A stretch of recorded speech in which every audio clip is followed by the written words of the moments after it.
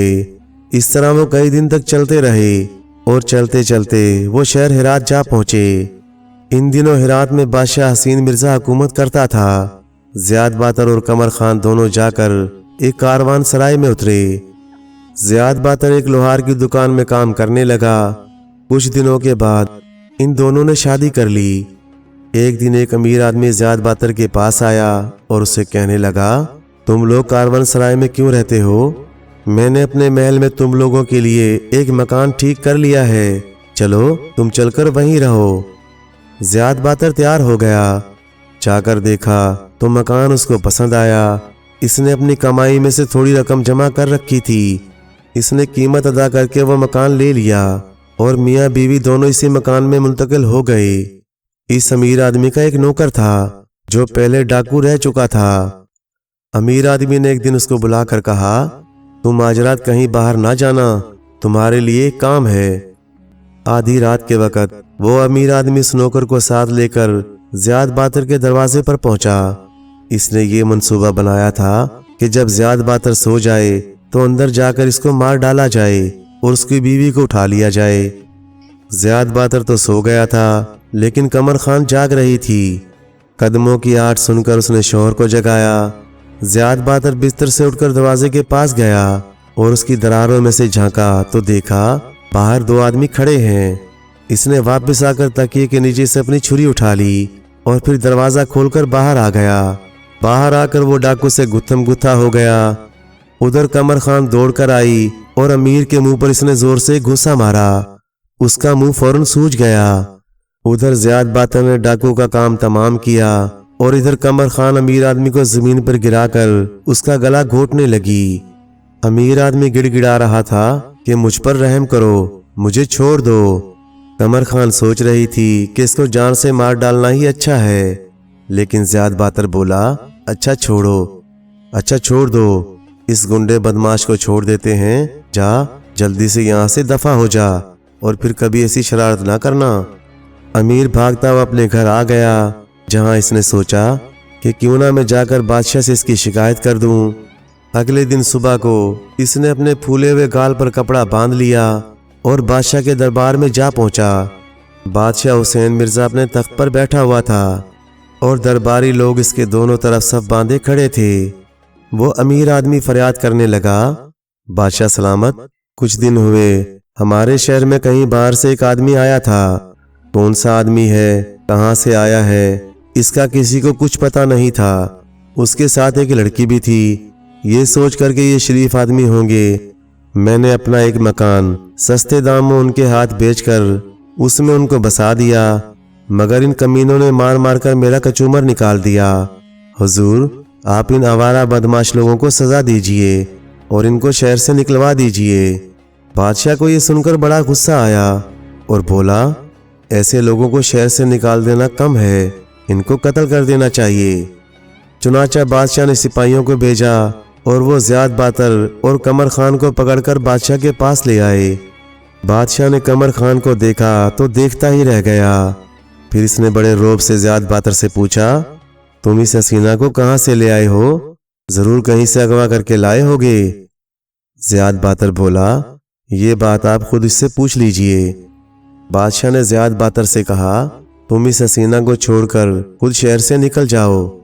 جب زیاد باتر اس پر تیار نہ ہوا تو بادشاہ نے جلاد بلا کر حکم دیا کہ لے جا کر اس کو قتل کر دو۔ سپاہی زیاد باتر کی مشقیں کس کر اس کو قتل کرنے کے لیے لے چلے، لیکن محل سے باہر نکلنے پر زیاد باتر نے ایک بار زور لگایا تو رسی ٹوٹ گئی اور وہ سپاہیوں کو مار بھگاتا ہوا اس لوہار کے گھر آ گیا جس کے ہاں وہ کام کرتا تھا۔ اس نے سارا قصہ سنایا تو لوہار اس سے بولا، یہاں سے تھوڑے سے فاصلے پر ایک غار ہے، تم اس غار میں جا کر چھپ جاؤ، میں شہر جا کر لوگوں سے حال معلوم کروں گا اور آ کر تمہیں بتا دوں گا۔ زیاد باتر نے ایسا ہی کیا۔ اب ذرا قمر خان کا حال سنیے۔ بادشاہ نے پہلے تو قمر خان سے نرمی سے باتیں کی، اس کو لالچ دیا اور بولا، میں تم کو سونے چاندی سے لاد دوں گا، جتنی دولت تمہارے پاس ہوگی اتنی دنیا کی کسی شہزادی کے پاس نہیں ہوگی، تم میرے محل میں رہو، میری بیوی بن جاؤ۔ لیکن قمر خان کسی طرح راضی نہ ہوئی۔ تب بادشاہ نے اس کو جیل میں بند کر دیا۔ بادشاہ کے باغ میں ایک زندان تھا جس کا کسی کو پتہ نہیں تھا۔ بادشاہ کے حکم پر قمر خان کو اسی زندان میں ڈال دیا گیا۔ ادھر جب بادشاہ کو معلوم ہوا کہ زیاد باتر بھاگ گیا ہے تو اس نے حکم دیا کہ شہر کے تمام دروازے بند کر دیے جائیں اور بھگوڑے کو پکڑ کر لایا جائے۔ بادشاہ کے آدمیوں نے اسے بہت تلاش کیا لیکن زیاد باتر کہیں نہ ملا۔ جب رات ہوئی تو لوہار زیاد باتر کے پاس غار میں آیا۔ وہ دونوں بہت دیر تک اس بات پر غور کرتے رہے کہ کیا کیا جائے۔ آخرکار لوہار نے رائے دی، اس بادشاہ کا نوائی نام کا ایک وزیر ہے، تم اس کے پاس چلے جاؤ اور اس کو سارا حال سنا دو، وہ بہت منصف مزاج آدمی ہے، وہ ضرور تمہاری کوئی مدد کرے گا۔ چنانچہ زیاد باتر آدھی رات کے وقت غار سے نکل کر وزیر نوائی کے دروازے پر پہنچا اور دستک دی۔ اندر سے آواز آئی، کون ہے؟ زیاد باتر بولا، میں بہت دور سے آیا ہوں، مجھے ایک معاملے میں حضرت نوائی کی صلاح لینا ضروری ہے۔ علی شیر نوائی عام طور پر آدھی رات اور کبھی کبھی تو صبح تک بیٹے شیر کہا کرتے تھے۔ آج بھی وہ ابھی تک جاگ رہے تھے، شاید روز کی طرح کوئی غزل لکھ رہے تھے۔ نوکر نے آ کر خبر دی، حضور وہاں دروازے پر کوئی نوجوان کھڑا ہے اور وہ کہتا ہے کہ وہ بہت دور سے آیا ہے اور کسی اہم معاملے میں آپ کی صلاح لینا چاہتا ہے۔ نوائی نے کہا، اس کو آنے دو۔ زیاد باتر نوائی کے کمرے میں آیا اور ادب سے جھک کر سلام کیا۔ نوائی نے بیٹھنے کے لیے کہا۔ زیاد باتر بیٹھ گیا اور وزیر نوائی کو سارا قصہ کہہ سنایا۔ نوائی نے اس کو تسلی دی اور بولا، فکر مت کرو، بادشاہ قمر خان کو قتل نہیں کروائے گا، کل میں جا کر اس کا حال معلوم کروں گا اور تمہیں خبر کر دوں گا۔ اگلے دن صبح ہی صبح وزیر نوائی محل میں پہنچے اور شاہی باغ میں ٹہلنے لگے۔ مالی نے آ کر ان کو سلام کیا اور تازہ پھولوں کا ایک گلدستہ بنا کر پیش کیا۔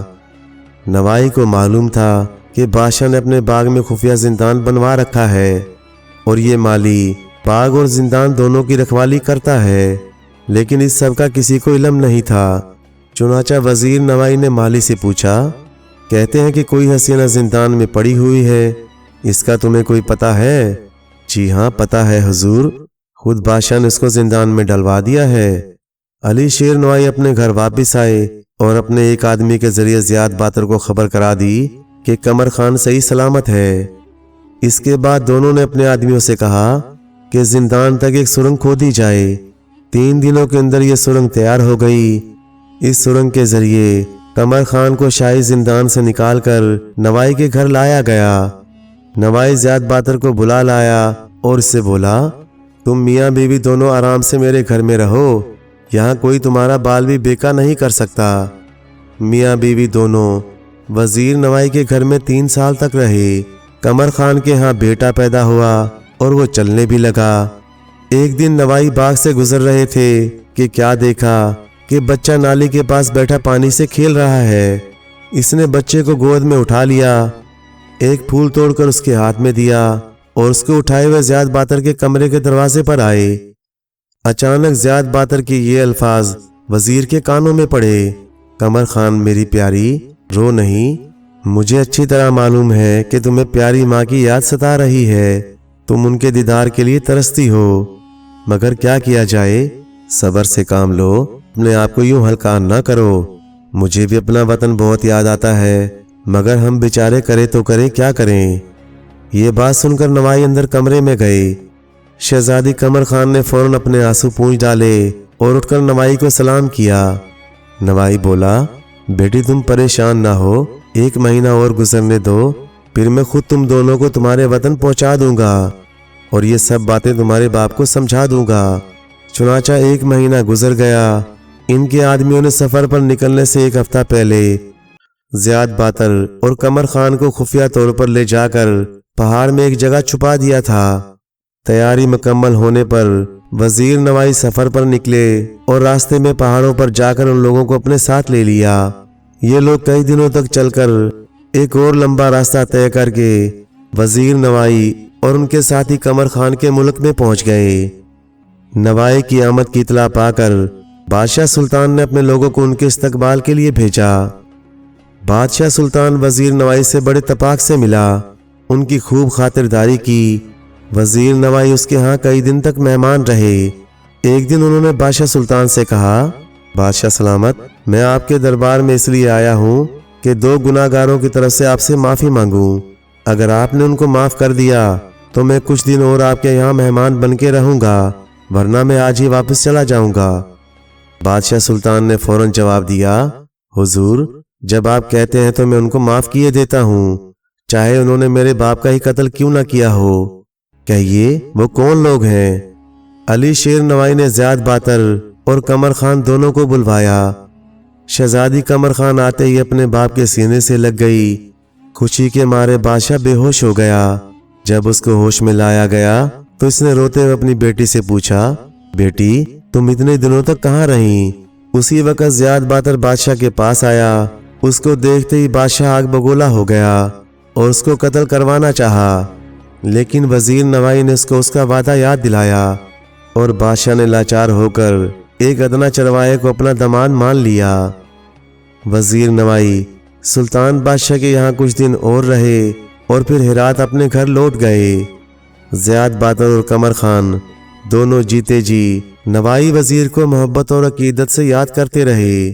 جب نوائی اپنے ملک چلے گئے اور زیاد باتر بیوی اور بچے کے ساتھ شاہی محل میں رہ گیا تو اس نے سب سے پہلا کام یہ کیا، ایک آدمی کو بھیج کر اس نے بوڑھے چروائے کو اپنے پاس بلا لیا، جس کے ساتھ مل کر وہ پہاڑوں پر گھوڑے چرایا کرتا تھا اور جس نے اس کو اپنا بیٹا بنا لیا تھا۔ زیاد باتر نے ایک سایہ دار باغ میں اپنے منہ بلے باپ کے رہنے کا انتظام کر دیا۔ اس طرح یہ لوگ سب بڑے آرام سے زندگی بسر کرنے لگے۔ زیاد باتر کو عام لوگوں سے بہت محبت تھی۔ وہ غریب اور بھوکے لوگوں کی ہمیشہ دل کھول کر مدد کرتا رہتا۔ پیارے دوستو، کہانی اچھی لگے تو لائک کریں، چینل کو سبسکرائب کر دیں اور مزید اسی طرح کی قصے کہانیاں دیکھنے اور سننے کے لیے دیکھتے رہیں GN اسٹوری ٹی وی۔ شکریہ۔